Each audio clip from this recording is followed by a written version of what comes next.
Hello everyone. आज के इस वीडियो में मैं जो एनसीईआरटी मैथमेटिक्स है ना क्लास 12th की, उसके मोस्ट इंपॉर्टेंट क्वेश्चन बताऊंगा। बेटा बोर्ड एग्जाम में जो क्वेश्चन आते हैं ना वो 80% एनसीईआरटी से आते हैं और बाकी जो कुछ क्वेश्चंस होते हैं वो प्रीवियस ईयर क्वेश्चंस करते हैं ना, विगत वर्षों के प्रश्न पत्र वहाँ से आते हैं। तो दो चीज़ इंपॉर्टेंट है, एक तो एनसीईआरटी है और दूसरी आपकी विगत वर्षों की प्रश्न पत्र है। कम से कम 5 साल की तो आपको करनी ही करनी है, ठीक है, जो कि मैंने ऑलरेडी करा रखी है। लिंक्स मिल जाएगी डिस्क्रिप्शन में। पूरी एनसीईआरटी का सोल्यूशन मैंने ऑलरेडी अपने चैनल पे करा रखे हैं, जाके आप देख सकते हैं, ठीक है। एक चीज़ मैंने समझा रखी है आराम से, आपको कहीं दूसरी और जाने की जरूरत नहीं पड़ेगी। चैप्टर 1 से हम स्टार्ट करेंगे। चैप्टर 1 हमारा क्या है, संबंध एवं फलन। यहाँ से स्टार्ट करेंगे। टॉपिक में बताऊँ, संबंधों के प्रकार और फलनों के प्रकार। ये दो टॉपिक से क्वेश्चन आएंगे ही आएंगे। इन दोनों टॉपिक से कम से कम 3 क्वेश्चन आएंगे बोर्ड एग्जाम में, 100% गारंटी, ठीक है। तो स्टार्ट करते हैं पहले क्वेश्चन, पहले चैप्टर से, ठीक है। और मैं जो क्वेश्चन छाट के बताऊंगा उनकी अच्छे से प्रैक्टिस कर लेना, वहीं से ही आएंगे ज़्यादा क्वेश्चन। प्रश्नावली 1.1 है, तो ये क्वेश्चन नंबर 1 है ना, इसका ये जो पहला पार्ट है मोस्ट इम्पॉर्टेंट है, ठीक है। और ये दूसरा पार्ट भी। इसमें से क्या पूछ सकते हैं आपसे, संबंध में स्वतुल्य सममित संक्रामक की जांच कीजिए। हो सकता है किसी क्वेश्चन में आपसे प्रांत और परिसर के बारे में भी पूछ दे, तो वो देख लेना। उसके बाद क्वेश्चन नंबर दूसरे पे आ जाऊँ, ये इम्पॉर्टेंट है, दूसरा हो गया। उसके बाद तीसरा, ठीक है, ये प्रश्न अच्छे हैं। उसके बाद आ जाइए 8वां क्वेश्चन और 9वां क्वेश्चन, ये आप अच्छे से कर लीजिएगा, ठीक है। 8वां और 9वां, ये पहला चैप्टर हो गया। और एक बात ये ध्यान रखिएगा बच्चों, जितने भी एमसीक्यूज हैं आपके एनसीईआरटी में, जैसे ये 15वां क्वेश्चन, 16वां क्वेश्चन, एनसीईआरटी के एमसीक्यूज एज इट इज उठा के बोर्ड एग्जाम में रख दिए जाते हैं, ठीक है। कोई बदलाव नहीं किया जाता है। बोर्ड एग्जाम में अधिकतर एमसीक्यू क्वेश्चन एनसीईआरटी से लिए जाते हैं, तो कोई भी ऐसा प्रश्न मत छोड़ देना। बहुविकल्पी कोई सा भी एग्जाम में आ सकता है। नेक्स्ट टॉपिक है फलनों के प्रकार, टाइप्स ऑफ फंक्शन, है ना। इसमें आ जाते हैं इंपॉर्टेंट क्वेश्चन की मैं बात करूँ तो देखिए, इंपॉर्टेंट क्वेश्चन ये आ जाओ। पहला वाला ये मोस्ट इम्पॉर्टेंट है, ठीक है। पहला वाला फंक्शन मोस्ट इम्पॉर्टेंट है। उसके बाद आप आ जाइए नेक्स्ट क्वेश्चन पे, आ जाइए ये वाला क्वेश्चन नंबर 4, ठीक है। क्वेश्चन नंबर 4 हो गया। क्वेश्चन नंबर 6, ठीक है, छोटे छोटे इजी प्रश्न है। उसके बाद आ जाइए क्वेश्चन नंबर 9, मोस्ट इम्पॉर्टेंट, ठीक है। 9वां मोस्ट इम्पॉर्टेंट हो गया। और उसके बाद 10वां, अच्छा फलन कैसे पता करते हुए क्या कि है या अच्छा तक है, ठीक है। अगर है तो फिर आपको व्युत्क्रमणीय फलन भी निकालने के लिए पूछ सकता है, ठीक है। ये चीज़ भी देख लेना। और ये एमसीक्यू ये तो करने ही करना है, ये भी इम्पोर्टेंट है और ये भी इम्पोर्टेंट है, ठीक है। एमसीक्यू भी मैंने करा रखा है। उसके बाद देखो यूपी बोर्ड वालों, ये आपके सिलेबस में नहीं है लेकिन बाकी बोर्ड्स के सिलेबस में तो है, उनको मुझे बताना पड़ेगा क्योंकि इस बोर्ड ये वीडियो सबके लिए बना रहा हूँ। यूपी बोर्ड वाले बेटा प्रश्नावली 1.1 और 1.2 ही पढ़ना है आपको बस, और कुछ नहीं पढ़ना है। लेकिन बाकी जितने हिंदी मीडियम बोर्ड्स हैं ना 2023 के लिए, बाकी सब कुछ पढ़ना है। उनके लिए बता रहा हूँ, ये क्वेश्चन उदाहरण नंबर 15 इम्पॉर्टेंट है, ठीक है। और उसके बाद ये उदाहरण नंबर 17 भी मोस्ट इम्पॉर्टेंट है, ठीक है, ये ध्यान रखिएगा।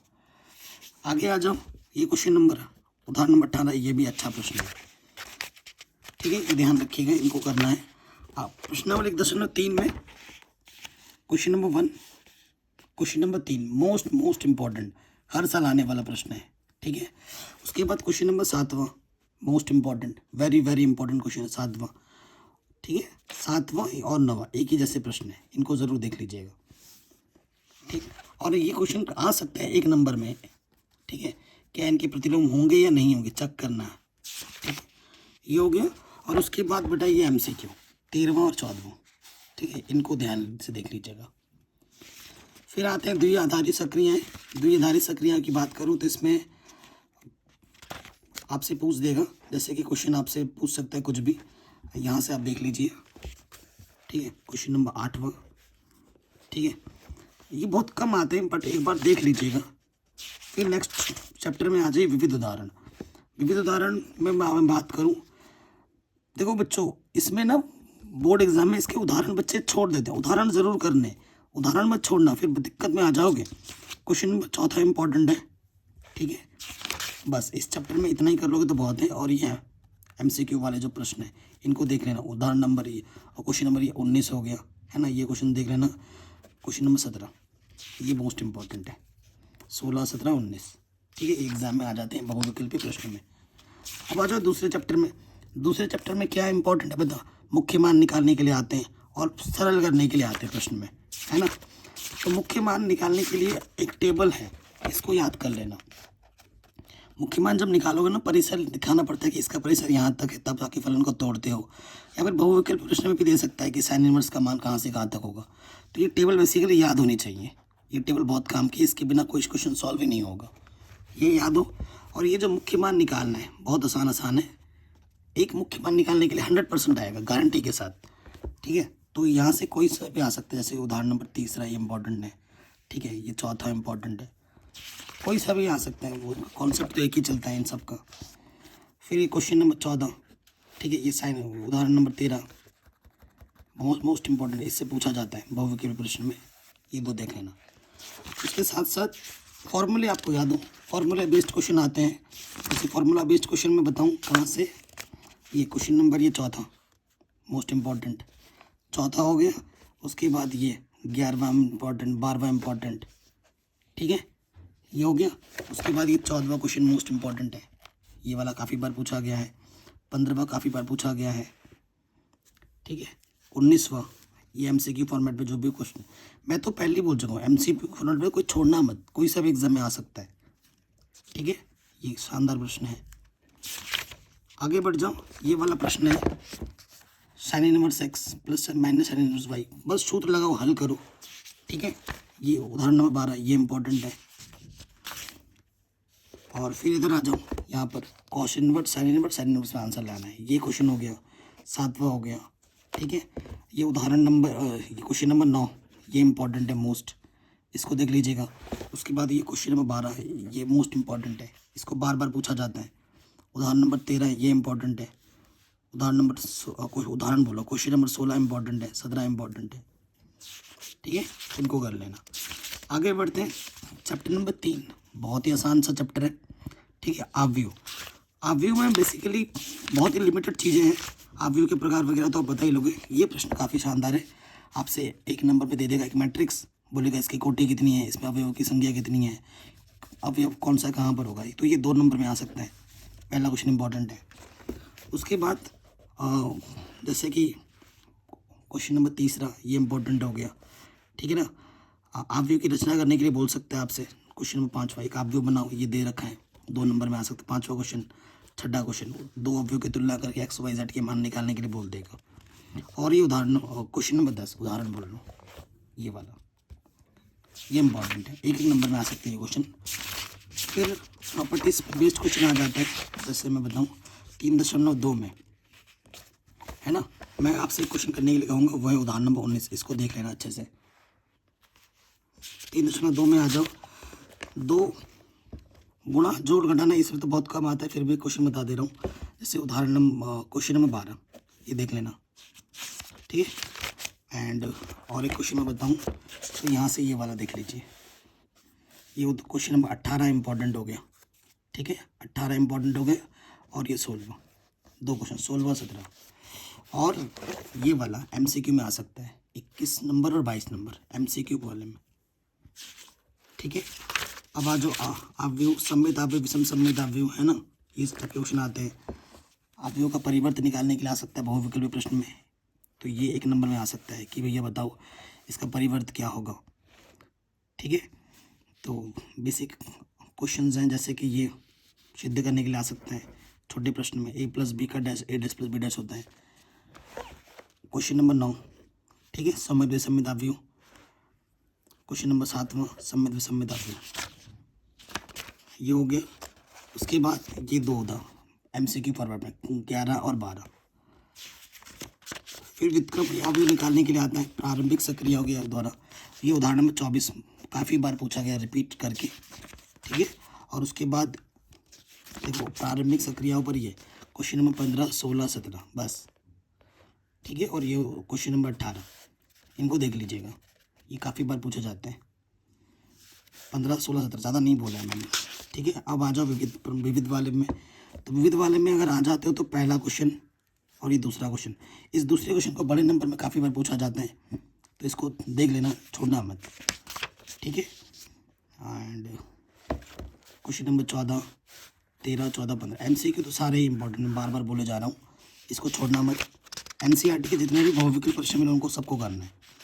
सारणिका में आ जाओ। सारणिक, ये सारणिक का मान कैसे निकालते हैं, जैसे कि ये डेल दे देगा आपको, इस सारणिक का मान क्या होगा, हल कीजिए, ठीक है। ये उदाहरण नंबर 4, उदाहरण नंबर 5 इंपॉर्टेंट है। उसके बाद ये वाला क्वेश्चन, जैसे कि तीसरा और चौथा, ये इंपॉर्टेंट हो गया। और उसके बाद नेक्स्ट सारणिकों के गुणधर्म पर आधारित प्रश्न, प्रश्नावली 4.2 बहुत ही ज़्यादा इंपॉर्टेंट है, ठीक है। मैं जैसे ये वाला क्वेश्चन उदाहरण नंबर 14, ये मोस्ट इम्पॉर्टेंट है, ठीक है। उसके बाद ये वाला क्वेश्चन, ये इम्पॉर्टेंट है। प्रश्नावली 4.2 में आ जाओ, क्वेश्चन नंबर तीसरा इम्पॉर्टेंट है, ठीक है। 5वां इम्पॉर्टेंट है। और ये सिद्ध करने वाले प्रश्न तो सारे इंपॉर्टेंट, कोई सा भी आ सकता है, ठीक है, कोई सा भी आ सकता है। अब अगर आपको आता है तो कोई सा भी कर लोगे, नहीं आता तो कोई सा भी नहीं कर पाओगे, ये ऐसा क्वेश्चन होता है, ठीक है। और सेकंड वाला पार्ट ये बढ़िया क्वेश्चन है, 15वां 16 क्वेश्चन, ये क्वेश्चन काफ़ी रिपीट होता है, ये वाला पिछले साल भी आया था, उससे पहले साल भी आया था MCQ में, ठीक है। 15वां मोस्ट इम्पोर्टेंट, त्रिभुज का क्षेत्रफल क्या पता है, 1 नंबर में दे दे तो एक क्वेश्चन कर लेना, ठीक है ना। उदाहरण नंबर 17, एक क्वेश्चन करोगे आइडिया लग जाएगा, ठीक है। सहखंड, उपसारणिक, ये सब आपको आना चाहिए, सहखंड निकालना, ये क्वेश्चन नंबर तीसरा, ठीक है।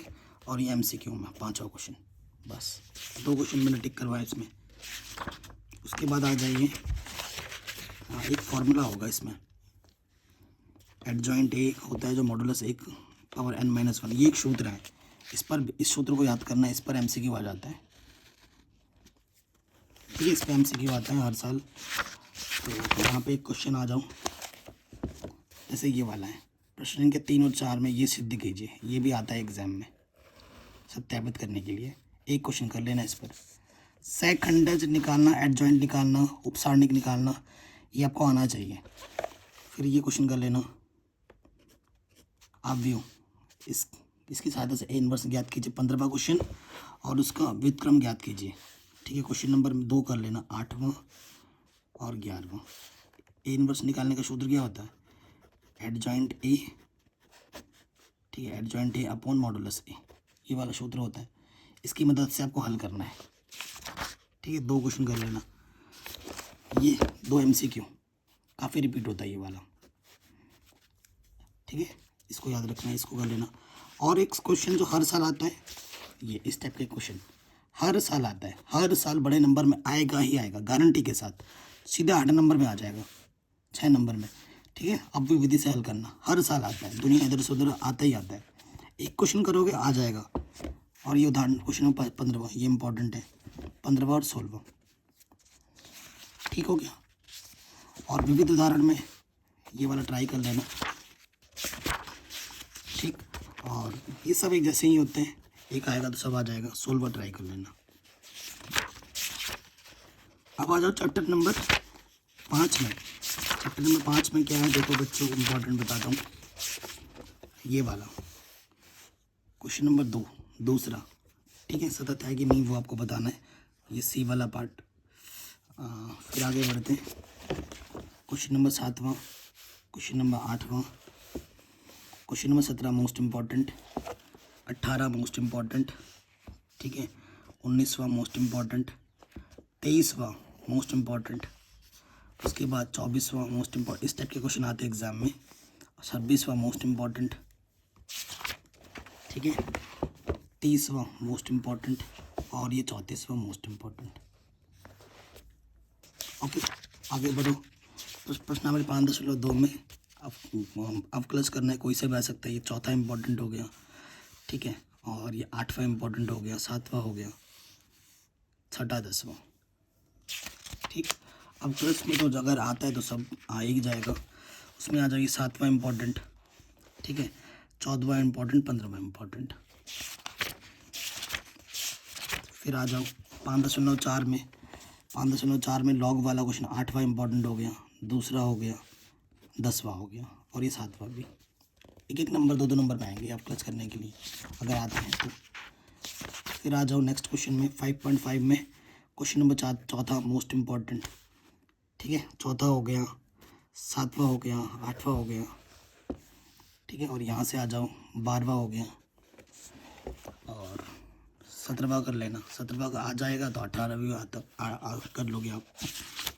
फिर आ जाओ नेक्स्ट क्वेश्चन में आ जाओ आप 5.6 का पहला प्रश्न, ठीक है ना। पहला प्रश्न एक जैसा, 7वां प्रश्न मोस्ट इम्पॉर्टेंट हुआ, 6ठा इम्पॉर्टेंट हुआ, 8वां, 10वां और 11वां, ये 3 प्रश्न मोस्ट इम्पॉर्टेंट। यहाँ से बार बार क्वेश्चन रिपीट होते हैं। 8वां, 10वां, 11वां में से बार बार रिपीट होता है, ठीक है। 5.7 में आ जाऊँ तो क्वेश्चन नंबर 5वां इम्पॉर्टेंट हो गया, उदाहरण नंबर 41, ये कर लेना, ठीक है। शानदार प्रश्न है। उसके बाद 9वां कर लेना, 9वें के बाद 11वां और मोस्ट इम्पॉर्टेंट है ये वाला क्वेश्चन, ये वाला 14, 15, 16, 17, ठीक है। रूले का प्रमेय, मध्यमान प्रमेय, ये हर साल आते हैं, इन दोनों में से एक आएगा ही आएगा। यूपी बोर्ड में इस साल नहीं है, लेकिन बाकी बोर्ड्स वालों का आएगा ही आएगा, या तो रूले का प्रमेय या मध्यमान प्रमेय, आएगा ही आएगा, ठीक है। कर लेना। आगे बढ़ते हैं, नेक्स्ट क्वेश्चन में आ जाते हैं विविध प्रश्नावली में, ठीक है। विविध प्रश्नावली का क्वेश्चन नंबर, उदाहरण नंबर 47 इम्पॉर्टेंट है। फिर यहाँ पे आ जाओ 7वां क्वेश्चन, 5वां क्वेश्चन इम्पॉर्टेंट, 10वां क्वेश्चन इम्पॉर्टेंट, 13वां, 14वां, ये सब मोस्ट इम्पॉर्टेंट है, उन्हीं में टिक लगा रहा हूँ। फिर ये 15वां बड़े नंबर में आता है सिद्ध करने के लिए, 16वां, 17वां मोस्ट इम्पॉर्टेंट, ठीक है। और ये 23वां very very very important, okay. आगे आ जाओ चैप्टर नंबर 6 में, 6 में आ जाओ क्वेश्चन नंबर 2 मोस्ट इम्पॉर्टेंट, ठीक है। क्वेश्चन नंबर 3 मोस्ट इम्पॉर्टेंट, 5वां, 7वां, 10वां, 14वां मोस्ट इम्पॉर्टेंट और ये 18वां सीमांत आय निकालने के लिए, ठीक है। वर्धमान और ह्रासमान प्लान हर साल आता है निकालने के लिए, तो इसमें आ जाओ क्वेश्चन नंबर 3 मोस्ट इम्पॉर्टेंट है। उसके बाद आ जाओ यहाँ पर ये चौथा वेरी वेरी इंपॉर्टेंट है, किस अंतराल पे होगा, ये हो गया। 2 क्वेश्चन वो कर लिए ना, ये 14वां इम्पॉर्टेंट है, बस इतना ही कर लो, ये बहुत है, ठीक है। और ये 9वां, ये 3-4 क्वेश्चन कर लेना, बहुत शानदार क्वेश्चन है। अब आ जाओ प्रवणता, विलंब की वक्रता, जैसे कि ये पहला क्वेश्चन प्रवणता निकालना है, ठीक है। फिर ये 4 क्वेश्चन, ये 14वां नंबर का क्वेश्चन ये कर लेना, 11वां क्वेश्चन कर लेना, 9वां क्वेश्चन, ठीक है। और उसके बाद ये तो 26-27 MCQ फॉर्मेट में ये कर लेना। 19वां प्रश्न, ठीक है। 20वां प्रश्न ये मोस्ट इम्पॉर्टेंट है, और ये 15वां वेरी वेरी इंपॉर्टेंट, इनको ज़रूर कर लो। फिर सन्निकटन मान, ठीक है ना, सन्निकटन मान ये निकालना आना चाहिए। उसके बाद ये वाला क्वेश्चन कर लेना, ठीक है। और 7वां प्रश्न,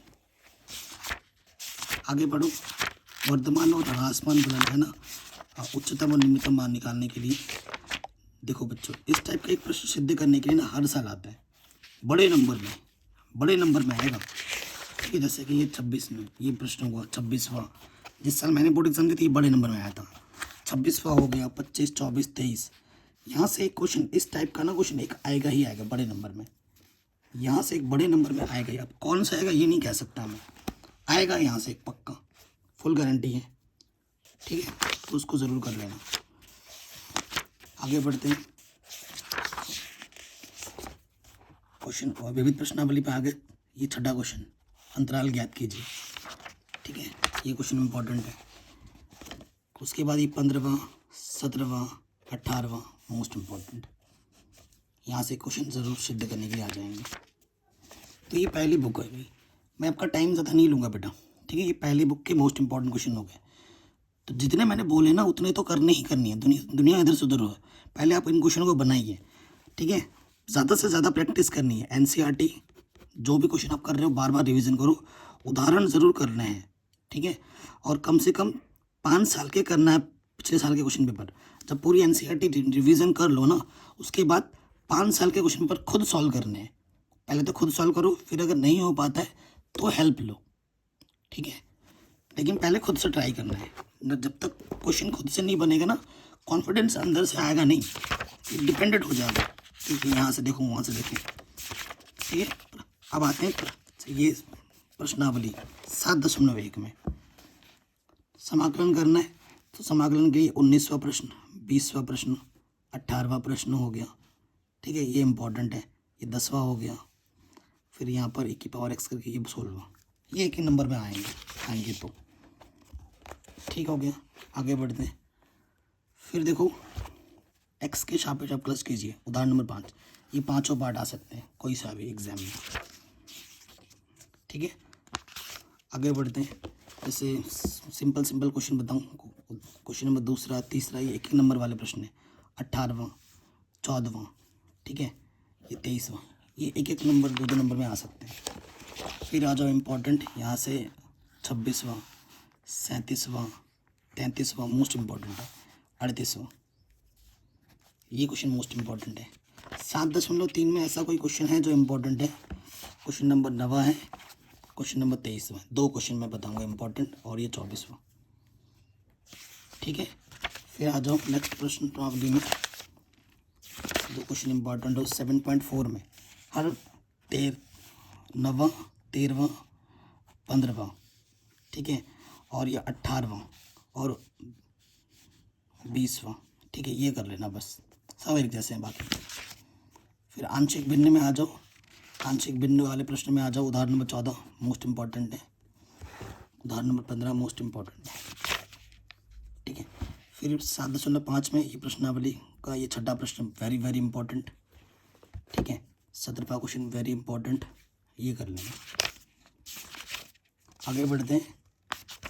7.6 का मैं बात करूँ, क्वेश्चन नंबर 11, ठीक है, very important. Question number 19 very important. ठीक है ना, फर्स्ट इंटू सेकंड वाला नियम लगा के हल करना है। 7.7 में दूसरा क्वेश्चन, चौथा क्वेश्चन इम्पॉर्टेंट। योगों की सीमा, उदाहरण नंबर 26। ठीक है, और प्रश्नावली में छठा और चौथा क्वेश्चन बहुत इम्पोर्टेंट है। फिर आ जाइए 7.9 में। 7.9 में आप हर एक क्वेश्चन एक जैसा है। 17वां पर कर लीजिए। ठीक है, 14वां।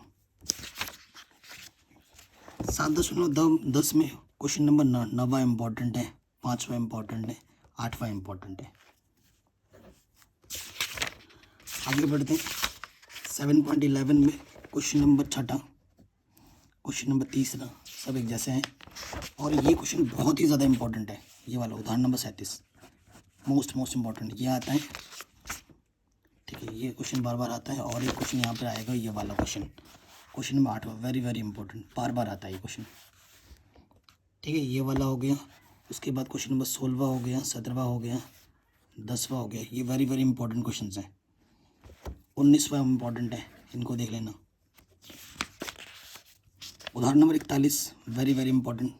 ये जो विविध उदाहरण है बहुत इंपॉर्टेंट है, यहाँ से क्वेश्चन बार बार रिपीट होते हैं। जितने भी क्वेश्चन है कभी ना कभी पूछे गए हैं बड़े नंबर्स में, इनको सब कर लेना। उदाहरण नंबर 45, सारे उदाहरण भी मैंने करा रखे हैं। 44, 45 कोई सा भी एग्जाम में आ सकता है। ठीक है, फिर आ जाओ, ये वाला क्वेश्चन आ सकता है 1 नंबर में, ये वाला आ सकता है 1 नंबर में, 7वां 8वां। फिर क्वेश्चन नंबर 11वां इम्पोर्टेंट है। ठीक है, 15वां इम्पोर्टेंट है, 24वां, फिर 25वां इम्पोर्टेंट है, 32वां इम्पोर्टेंट है, 30 इम्पोर्टेंट है, 33वां इम्पोर्टेंट है, 34 इम्पोर्टेंट है। ठीक है, और ये 40वां। तो ये तो बात हो गई 7वें चैप्टर की। 8वें चैप्टर में आ जाइए, तो इसमें तो बस सूत्र ही सूत्र है। ठीक है, सूत्र ही सूत्र है। उदाहरण नंबर 2 इजी क्वेश्चन है, इंपॉर्टेंट है। आगे बढ़ो। प्रश्नावली 8.1 में क्वेश्चन नंबर छठा इंपॉर्टेंट है, छठा हो गया। 7वां इम्पोर्टेंट हो गया। ठीक है, 9वां इम्पोर्टेंट है। अब आगे आ जाओ नेक्स्ट उदाहरण नंबर, तो यहीं से करवा देता हूँ। 8.2 में आ जाओ। ठीक है, मध्यवर्ती पहला इम्पोर्टेंट हो गया, चौथा इम्पोर्टेंट हो गया, 5वां इम्पोर्टेंट, बस। ठीक है, फिर विविध प्रश्नावली में आ जाओ। क्वेश्चन नंबर 5वां, क्वेश्चन नंबर 4, 9वां 11वां, ठीक है। बस अब कल समीकरण में आ जाओ, आपको घात निकालनी है, कोटि निकालनी है ना, ये तो आएगा ही आएगा एक क्वेश्चन इस टाइप का। फिर 9.2 उतना इम्पोर्टेंट नहीं है, नहीं आता है क्वेश्चन यार, ये वाला 2 MCQ देख लेना, ठीक है। हाँ फिर 9.3 में आ जाओ, क्वेश्चन नंबर ये छठा हो गया, क्वेश्चन नंबर 10वां हो गया, ये देख लेना 11वां, ठीक है। मेन जो आता है वो ये आता है, हल करना है, ऐसे इस टाइप के क्वेश्चन आते हैं, जैसे कि ये पहला वाला इंपॉर्टेंट हो गया, ठीक है, ये 10वां क्वेश्चन इंपॉर्टेंट हो गया, चौथा इंपॉर्टेंट हो गया, फिर यहाँ से ये 13वां क्वेश्चन, और ऐसे ये 16वां प्रश्न हो गया, 19वां, ठीक है, ये इस टाइप के क्वेश्चन एग्जाम में आते हैं। 20वां ये MCQ ज़रूर देख लेना, ये काफ़ी इंपॉर्टेंट है। 23वां अब आ जाओ,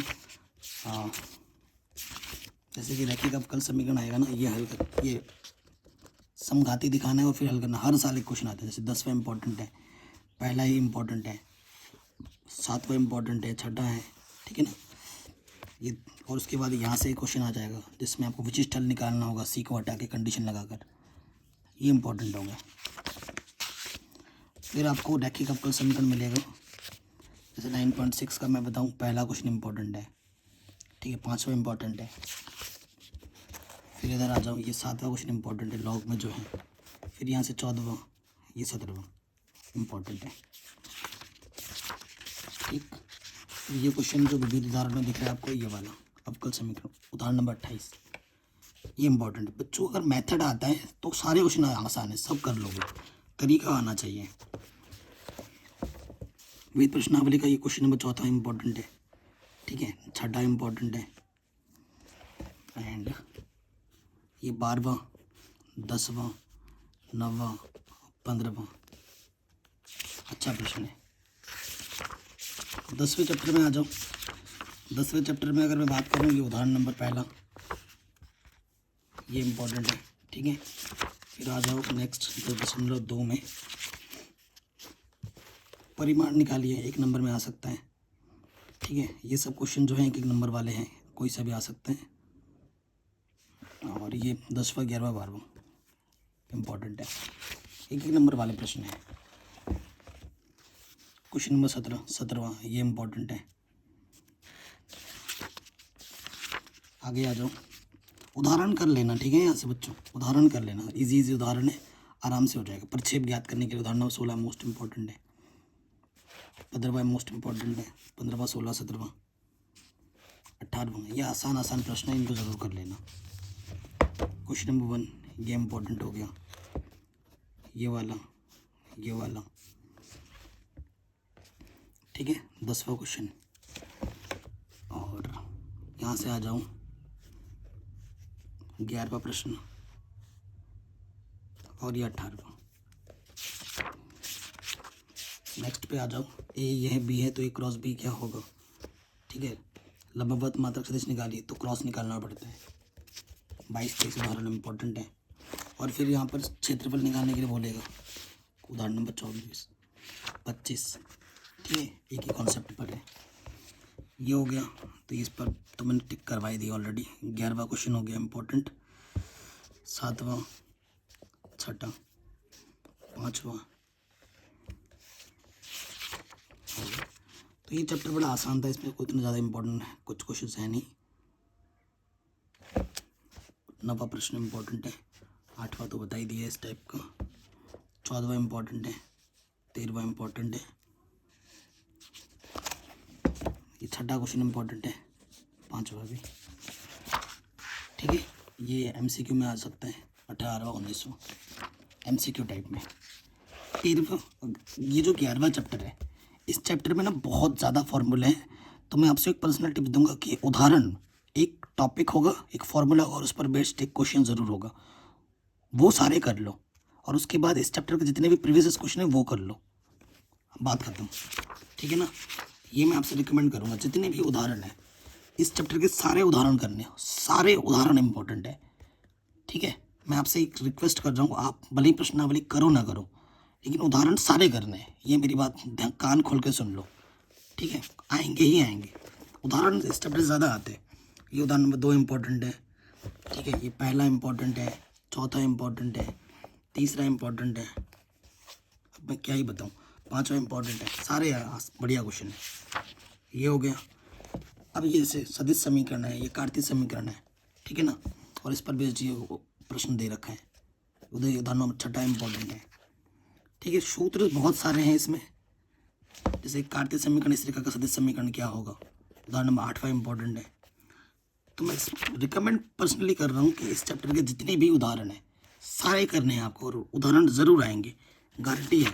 न्यूनतम दूरी है ना, दो बिंदु के बीच की कार्तीय सूत्र, सदिश समीकरण सूत्र, ये ज़रूर कर लेना है आपको, टॉपिक वाइज और उदाहरण ये करने ही करने हैं। और यहाँ से क्वेश्चन पक्का आएगा। देखो, न्यूनतम दूरी निकालने के लिए आएगा, कोण निकालने के क्वेश्चन आएगा ही आएगा 100%। ये क्वेश्चन नंबर 1 ये इंपॉर्टेंट है। मैं पहले ही बता दे रहा हूँ, उदाहरण पेपर टिक नहीं लगाऊंगा इस चैप्टर में, सारे उदाहरण इंपॉर्टेंट है। 11वां चैप्टर काफ़ी बड़ा चैप्टर है, ठीक है, इसलिए सारे उदाहरण इंपॉर्टेंट है, मोस्ट इंपॉर्टेंट है।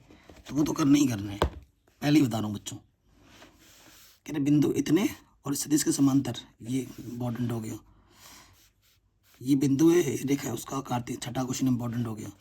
7वां इंपॉर्टेंट हो गया। मूल बिंदु, दो बिंदु से बीच सदिश, ये वाला हो गया। 8वां 9वां एक जैसा क्वेश्चन है, इनके बीच का कोण ज्ञात कीजिए। सदिश समीकरण है, इनके बीच का कोण ज्ञात कीजिए, कार्तीय समीकरण है।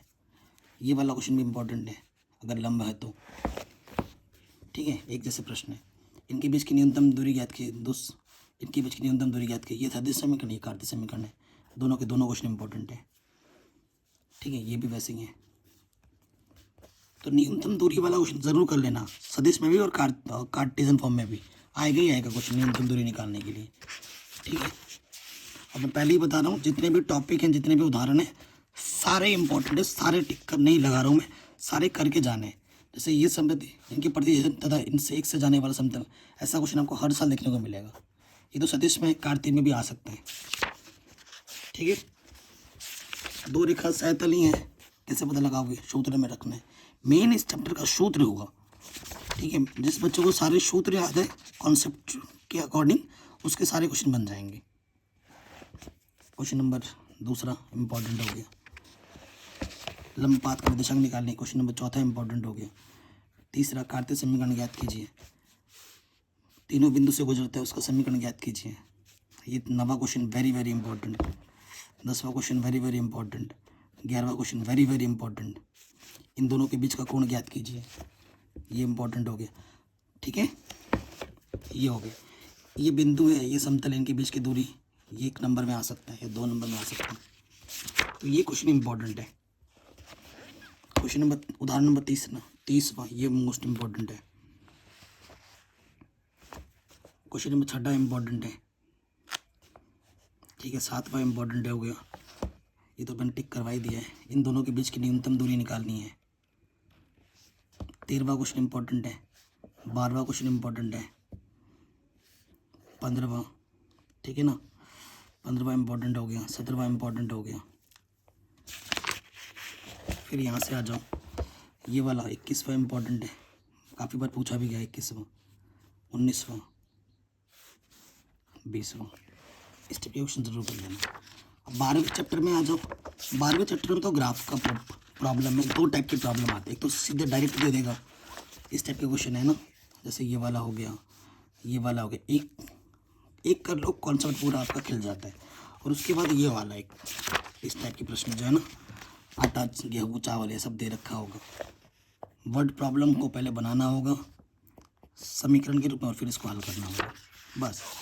अगले चैप्टर का लास्ट चैप्टर आ जाता है प्रायिकता। प्रायिकता में क्या है, लिमिटेड चीज़ें, स्मार्ट तरीके से पढ़ना है। एक तो आपका क्या आएगा बेटा, सप्रतिबंध प्रायिकता, ये आएगा। जैसे ये वाला क्वेश्चन उदाहरण नंबर 2 बहुत ज़्यादा इंपॉर्टेंट है, ठीक है, इसको ज़रा कर लेना। उसके बाद हम आगे बढ़ते हैं, हाँ, उदाहरण नंबर 4 ये कर लेना। फिर 13.1 में आओगे ना, तो यहाँ पे कुछ क्वेश्चंस होंगे, ये वाले, ये आ सकते हैं 1 नंबर या 2 नंबर में, इनको ज़रूर ट्राई करना। हाँ, उदाहरण क्वेश्चन नंबर 12 ये कर लेना। ठीक है, कंडीशनल प्रोबेबिलिटी है। उदाहरण नंबर 14, क्वेश्चन नंबर 14 ये कर लेना, और ये 16 और 17 प्रश्न एमसीक्यू फॉर्मेट में आ जाएंगे। तो मतलब सप्रतिबंध प्रायिकता बहुत आसान होता है। स्वतंत्र घटनाएं क्या होती हैं? अगर ई और एफ दो स्वतंत्र घटनाएं तो P intersection F P E upon F P E into F के बराबर होता है। तो ये कर लेना, और इस पर बेस्ड क्वेश्चन ये उदाहरण नंबर 52 है। ठीक है, ये स्वतंत्र घटना का बढ़िया वाला क्वेश्चन हो जाएगा, ये देख लेना। ठीक है, उदाहरण नंबर 10 देख लेना, और ये सिद्ध करने के लिए आ सकता है, ये एमसीक्यू में भी आ सकते हैं। स्वतंत्र घटना है कि नहीं, पहला क्वेश्चन इंपॉर्टेंट हो गया, दूसरा इंपॉर्टेंट हो गया, यहाँ से ये 7वां क्वेश्चन, 6वां क्वेश्चन। स्वतंत्र घटना पे क्वेश्चन आएगा ही आएगा, ये मेरी गारंटी है। ठीक है, आएगा ही आएगा। 11वां प्रश्न हो गया इंपॉर्टेंट,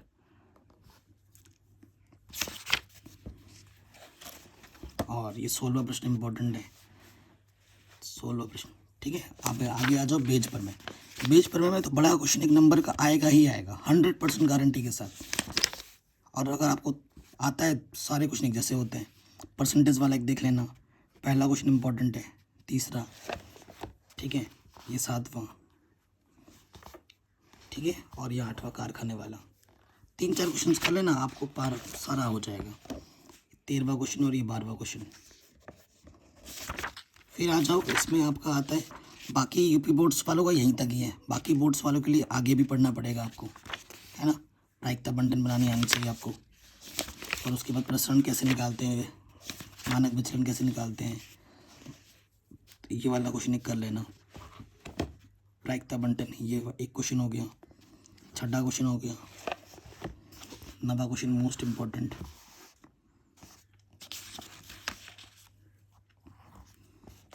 ये हो गया, आगे बढ़ते हैं।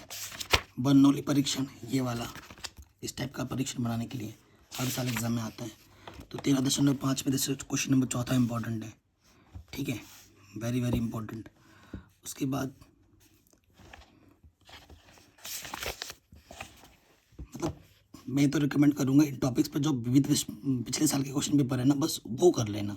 प्रायिकता के जो विविध प्रश्न पिछले सालों में पूछे गए ना, वो कर लेना, इससे ही काम चल जाएगा। ये ठीक है, इतना कर लो, काम चल जाएगा। विविध में आ जाओ, विविध में मैं बताऊंगा। ये 3रा क्वेश्चन, ठीक है, 2रा प्रश्न, पहला प्रश्न, ठीक है, ये कर लेना। मैं चैप्टर नंबर 13 के मैं तो कहूँगा ये एनसीईआरटी करो ना करो, पिछले साल के क्वेश्चन पेपर में जितने भी प्रश्न पूछेंगे वो कर लो, काम बन जाएगा। तो ये आपकी दोनों बुक हो गई। मैं फिर से एक बार रिकमेंड करता हूँ, एनसीईआरटी सबसे ज़्यादा इम्पोर्टेंट है। एनसीईआरटी के साथ साथ प्रश्न एक्सरसाइज तो करोगे प्रश्न, उसके साथ साथ जो एग्जाम्पल है, उदाहरण है, वो भी करो। ठीक है, और साथ में PYQ विगत वर्षों के प्रश्न पत्र ये करो। इसी से करने से काम बन जाएगा, आपको अलग से कोई बुक पढ़ने की ज़रूरत नहीं पड़ेगी। ये हाँ सीक्रेट है, और बार बार क्वेश्चन की प्रैक्टिस करो। ठीक है, आप अच्छा स्कोर ज़रूर करोगे, खुद में एक विश्वास रखो। आपको पता है कि इस चैप्टर से इस टॉपिक के क्वेश्चन आते ही आते हैं। हर चैप्टर में टॉपिक्स फिक्स हैं, जिससे क्वेश्चन आने निश्चित हैं। तो पहले उन टॉपिक्स को सॉलिड बनाओ, ठीक है, उन टॉपिक्स को निपटाओ जिससे क्वेश्चन आने निश्चित है। उससे छूटना नहीं चाहिए, पहले तो उसको निपटाओ। ठीक है, और जो भी आपका कमज़ोर पार्ट है उसको भी स्ट्रॉन्ग बनाओ, और क्वेश्चन की बार बार रिवीजन करो, प्रैक्टिस करो, और क्वेश्चन खुद से बनाने का चेष्टा करो। ठीक है, तभी कॉन्फिडेंस अंदर से आएगा। बाकी सब कुछ मैंने पढ़ा रखा है, लिंक्स मिल जाएगी डिस्क्रिप्शन पे।